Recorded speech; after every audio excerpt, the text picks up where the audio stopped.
first goal with doing the werewolves storyline is I just wanted it to be successful. We are exploring the conflict between the werewolves and vampires over the course of this season, and it's one of those things that it's a little bit almost since the beginning of time. I am rather surprised that you'd come looking for me. Because you're the rope in the Salvatore brothers' tug of war? No, because I'm a vampire who could kill you in your sleep.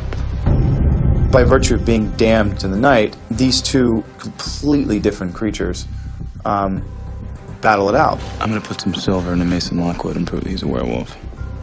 See at the barbecue. Unlike other, movies and TV shows, a werewolf bite can kill a vampire in our world of Mystic Falls. How bad is it? It hurts.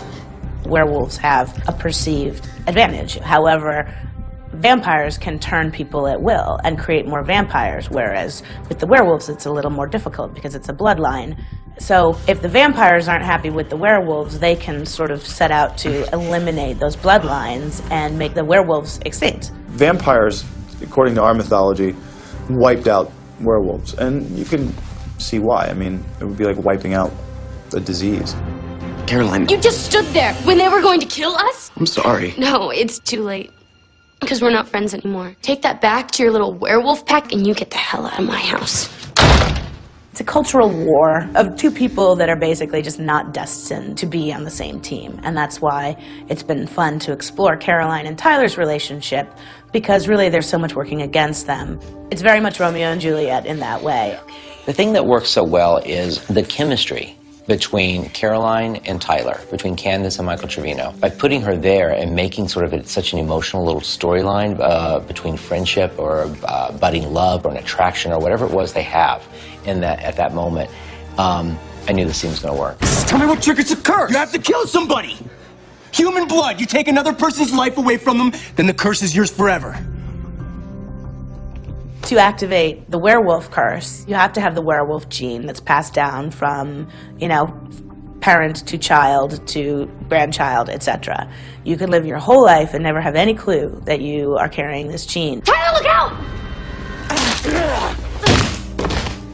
Someone has to die at your hands in order to trigger the curse. And Mayor Lockwood had never triggered the curse. Most people in the Lockwood family hadn't. They never really turned into wolves, not since the olden days. It's sort of that we were playing that the curse had been snuffed out. And then Tyler and Uncle Mason, they were triggered. It's a moonstone. I looked it up online. It's a natural rock, but they're supposed to have all sorts of supernatural legends attached to them. So the curse of the sun and the moon all revolve around the moonstone. The moonstone is what's able to break it. The curse binds the werewolves to have to change unwillingly to transform into a werewolf whenever there is a full moon. There's not a lot of upside to being a werewolf. I mean, yeah, you get to kind of be a badass and you get to have agility and, kick some ass a little bit, but it's not as sexy as being a vampire. You're gnawing up people in the woods every full moon.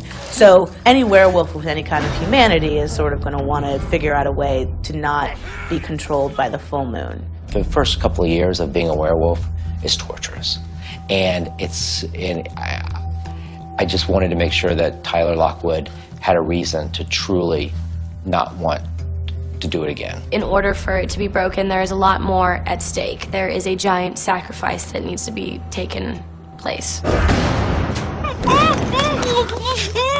It involves a witch, it involves a vampire, it involves the moonstone, and most significantly, it involves the blood of the doppelganger. Those of us who have seen the whole season know that there's actually a lot more to it than that, and that the curse itself is something that, much like the game of telephone, has been perverted and distorted over the years, and when it all comes down to it, this curse has nothing to do with the sun and the moon and the werewolves and the vampires whatsoever.